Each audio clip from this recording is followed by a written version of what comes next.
남자들은 한평생 써먹는 경험담이 있습니다. 뭐겠어요? 네, 군대 얘기입니다. 군대 얘기. 군대 얘기가 빠지면은 남자들 모임이라고 할 수가 없습니다. 왜 그런지 모르겠어요. 어떤 학원 강사가 군 훈련소에서 있었던 경험담을 우리 학생들에게 이야기한 것이 회자되고 있습니다. 군대 가면은 훈련소를 가게 되는데, 훈련소에, 큰 훈련소에는 4대 종교의 그 종교 시설들이 다 있습니다. 그런데 훈련생들의 온통 관심은 내가 무슨 종교냐가 아니라 어디에서 무엇을 주느냐, 이게 더 관심이 큽니다. 그게 1급 정보죠. 오늘은 절에서 피자 준다 그러면 종교가 바뀌는 것입니다. 절로 다 가게 되는 거예요. 근데 교회 갔다 왔더니 초코파이를 주더라 하는 얘기가 이제 한 주가 지나서 퍼졌습니다. 그래서 이 학원 강사하고 동기하고 초코파이 먹으러 교회를 갔는데, 목사님이 심각한 표정으로 이렇게 말씀하십니다. 여러분, 교회는 초코파이 먹으러 오는 데가 아닙니다. 그러니까 얼굴이 갑자기 까매져요. 훈련병들이. 오늘은 초코파이가 없습니다 그러는 거예요. 훈련병들이 얼마나 마음이 상했는지 막 낙심하고 여기저기서 투덜투덜거리는 소리가 나는데, 이 학원 강사 그 동기는 이런 얘기를 합니다. 비타민 C, 비타민 A 막 그러면서 절 갈 걸 왜 여기 오자 그랬냐고 막 투덜거립니다. 근데 목사님께서 표정을 바꿔서 이렇게 얘기합니다.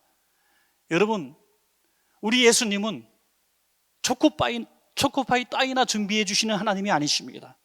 더 좋은 것으로 준비해 주시는 하나님이 오늘은 햄버거를 준비해 주셨습니다. 그러니까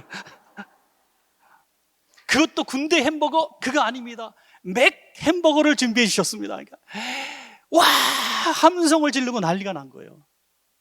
여러분, 좋습니까? 좋습니까? 다 좋다 그래요. 여러분, 근데 하나님은요, 우리의 상상보다 더 크신 하나님이십니다.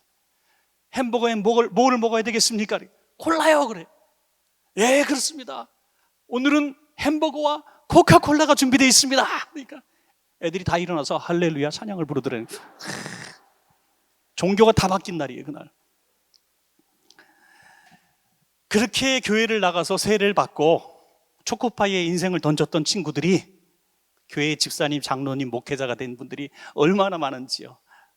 처음에는 육신의 먹을거리, 나의 마음의 위로를 받기 위해서 교회를 왔다가 주님을 만나게 되고 가치관이 바뀌고 꿈이 바뀌고 인생이 바뀌는 것을 보게 되는 것입니다. 여러분은 지금 무엇을 위하여 이 자리에 오셨습니까? 제가 잘 알고 지내는 어떤 분이 엊그제 만남 속에서 이런 얘기를 하시더라고요. 제가 굉장히 도전을 받았어요. 자기 자녀들에게, 이분은 굉장히 엘리트 집안입니다. 정말 상위 0점 몇 %, 아주 상위 집안인데 자기 자녀들에게 늘 이렇게 얘기한답니다. 너는 포왓 하는 인생을 살아라. 무엇을 위해서 살 것인가? 그러니까 내가 그냥 단순하게 월급 따라 살지 말고 또 내가 좋아하는 일을 찾는 것이 아니라 무엇을 추구하는, 높은 가치의 것을 추구하는 인생을 살라. 굉장히 고상한 가치를 던져준다, 이런 얘기를 하는 것을 들어봤습니다. 오늘 우리가 신앙생활 하면서 우리가 신앙생활의 목적이 육신의 먹거리가 아니라 우리가 구원받은 자로서 정말 조금 더 고상한 가치, 하나님이 기뻐하시는 가치를 우리가 추구해야 될 줄로 믿습니다. 오늘 본문은 바울이 에베소 교회 성도들에게 보낸 편지인데요, 이 3차 전도 여행을 통해서 에베소 교회를 잘 다듬었고 또 몇 개월 동안 목회하기도 했었습니다. 굉장히 좋은 교회고 능력 있는 교회고 마술사들이 마술책을 불태우고 아주 대거 교회로 들어오는 역사도 일어났던 그런 놀라운 교회입니다. 그런데 사도 바울에게 들려진 소식이 있습니다. 이 귀한 에베소 교회가 하나님의 능력을 상실하고 교인들이 마음이 갈라져서 분열 직전에 있다는 소식을 듣습니다. 그래서 에베소서를 써서 보내게 되는데, 다시 하나됨의 역사를 이룰 수 있기 위해서 무엇을 해야 될 것인가, 두 가지를 말씀하고 있습니다. 오늘 저와 여러분 코로나로 인해서 교회들이 힘들어하고, 특별히 다음 주쯤에는 우리 해외에 있는 교회 선교사님들과 농어촌 지방에 있는 목사님들을 위해서 우리가 좀 마음을 모으려고 하는 그런 생각들을 가지고 있는데, 정말 이런 어려운 시기에는 교회들이 더 깨어지고 분열되어지고 힘들 것 같지만 천만의 말씀입니다. 오히려 더 강하여지고 본질을 찾게 될 줄로 믿으시기 바랍니다. 그래서 그 비결이 뭐냐?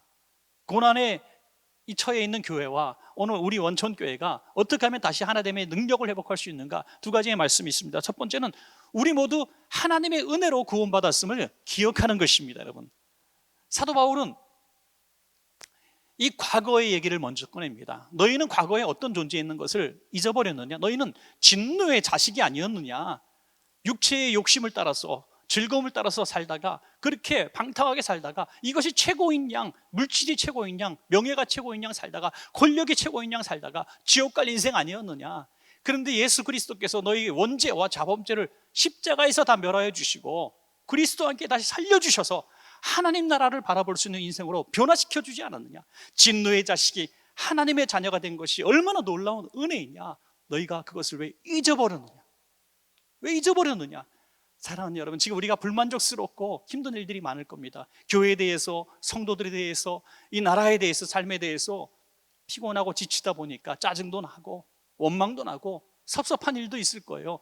그러나 오늘 이 바울의 말씀처럼 우리가 과거에 누구였는데, 우리가 공로가 있어서가 아니라 하나님의 은혜로, 십자가의 은혜로 구원받았음을 다시 기억할 때에 우리는 은혜를 회복하게 될 줄로 믿습니다. 여러분, 오늘 본문 에베소 2장 3절과 5절입니다. 3절부터 5절. 전에는 우리도 다 그 가운데서 우리 육체의 욕심을 따라 지내며 육체와 마음에 원하는 것을 하여 다른 이들과 같이 본질상 진노의 자녀였더니 긍휼이 풍성하신 하나님이 우리를 사랑하신 그 큰 사랑을 인하여 허물로 죽은 우리를 그리스도와 함께 살리셨고 너희는 은혜로 구원을 받은 것이라. 아멘. 아무도 알 수 없는 이 구원의 기쁨, 오늘 우리 가운데 풍성하게 있기를 간절히 기원드립니다. 자, 마지막 두 번째로, 우리는 모두 하나님의 성전이라는 사실을 기억하라. 이것이 하나됨의 비결이 된다는 것입니다. 우리는 하나의 성전이라는 거예요. 그런데 완성된 성전이 아닙니다. 우리는 완성된 성전이 아니라 이제 서로 연하여져서 한 건물을 이루어가는 그런 과정 속에 있는 성전이라는 것입니다. 예수 믿는다고 하루아침에 성화되는 것이 아닙니다. 목사 안수를 받으면 하루아침에 날개가 돋는 게 아니라는 거예요. 늘 우리는 주님 나라 갈 때까지 불완전합니다. 늘 연약하고 깨어지고 넘어지고. 그래서 여러분께 늘 말씀을 드리잖아요. 내가 어떤 모델의 인물을 놓고 모델을 바라보면서 나 저 집사님처럼, 저 목사님처럼 되겠다 하고 추구하다가는 우리는 낭패를 만나게 됩니다. 우리가 바라볼 푯대는 예수 한 분밖에 없습니다. 여러분, 예수님밖에 없어요. 우리는 모두 미완성이에요. 정말 귀한 복음성가가 있잖아요. 사랑은 미완성이라고요. 미완성이에요. 완전한 게 없어요. 보도블록을 이렇게 깨는 인부들을 보니까요, 재밌더라고요. 저희 교회 공사할 때도 대리석 맞추는 걸 보니까 재밌어요. 사이즈가 다 획일화된 판들을 갖고 오지만 구석구석에 보면 이 각이 다릅니다. 그러면 잘 잘라가지고 이렇게 놓는데, 저도 이 다른 교회에서 잠깐 사역할 때 수양간에 보도블록을 까는 날이 있었어요. 저도 가서 하루를 일한 적이 있는데 보도블록을 탁탁 쪼개는 기계가 있습니다. 거기다 놓고 탁 치면 보도블록이 딱딱 잘라져요. 신기하더라고요. 두꺼운 게. 그걸 짜게 가지고 틈에 다 메꾸는 일을 하루 종일 한 적이 있었어요. 나중에 아주 고된 일이지만 나는 즐겁더라고요. 작품을 만들어가는, 어떤 모양이든지 잘라낼 수 있습니다. 다 맞춰져요. 우리가 모난 사람이 있고 거칠은 사람이 있고 상식적으로 이해가 안 되는 사람도 있어요. 야, 어떻게 저렇게 살아왔을까? 어떻게 저런 말을 할까? 어떻게 나하고 너무 안 맞아. 안 맞아도 너무 안 맞아. 그런데 하나의 성전으로 다듬어가면서 성령의 날카로운 기계로 절단되어지고 정으로 쪼개되고 다듬어지는 줄로 믿으시기 바랍니다. 그래서 우리는 만들어져 가는 거예요. 원천교회가 완전한 교회가 아닙니다. 이 세상에서 그래도 괜찮은 교회가 아니에요. 우리는 만들어져 가는 교회일 뿐이에요. 만들어져 갑니다. 그래서 우리 모두가 그런 만들어지는 과정 속에서 서로를 용납하고 용서해주고 품어줘야 된다는 거죠. 에베소서 2장 20절부터 22절입니다. 너희는 사도들과 선지자들의 터 위에 세우심을 입은 자라. 그리스도 예수께서 친히 모퉁이 돌이 되셨느니라. 그의 안에서 건물마다 서로 연결하여 주 안에서 성전이 되어가고 너희도 성령 안에서 하나님이 거하실 처소가 되기 위하여 그리스도 예수 안에서 함께 지어져 가느니라. 할렐루야. 만들어져 간다는 거예요. 자, 우리 한 절만 더 같이 읽어보시고 말씀을 정리하도록 하겠습니다. 에베소서 4장 2절부터 4절입니다. 이거 굉장히 중요한 말씀이죠. 우리 같이 한번 읽겠습니다. 시작. 모든 겸손과 온유로 하고 오래 참음으로 사랑 가운데서 서로 용납하고 평안에 매는 줄로 성령이 하나 되게 하신 것을 힘써 지키라. 몸이 하나요 성령도 한 분이시니 이와 같이 너희가 부르심의 한 소망 안에서 부르심을 받았느니라. 아멘.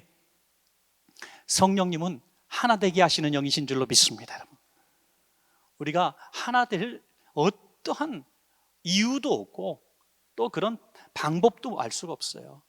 여러분, 같이 한평생 40년 산 부부도 죽는 순간에 나는 당신을 도저히 이해할 수 없어 그러고 돌아가신대요. 내가 배로 아파서 낳은 자식도요 10년 20년을 키워도 그렇게 다를 수가 없어요. 그런데 출생지도 다르고 형편도 다르고 신분도 다르고 건강 상태도 다르고 외모도 다른 우리가 어떻게 하나가 될 수 있습니까? 애초부터 불가능한 겁니다. 우리 하나 되게 하시는 성령님의 강권하시는 은혜가 아니면 우리 하나가 될 수 없어요. 그래서 마귀가 훨씬 유리한 고지를 점령하고 있습니다. 마귀는 우리를 건드리기만 해도 우리는 분열되어지고 깨어지는 것이. 그래서 우리는 생명 걸고 지켜야 될 것이 뭔가? 성령 충만함을 지켜야 됩니다. 여러분, 성령의 사람이 되면 용납되어지고요 용서할 수 있게 되고 참을 수 있게 됩니다. 그래서 우리가 만들어져 갈 뿐인 거예요. 주님 오실 날까지 교회를 지키십시다. 가정을 지키십시다. 우리에게 맡겨주신 사명을 지키셔서 하나됨을 이루시는 귀한 성도님들 되시기를 바랍니다.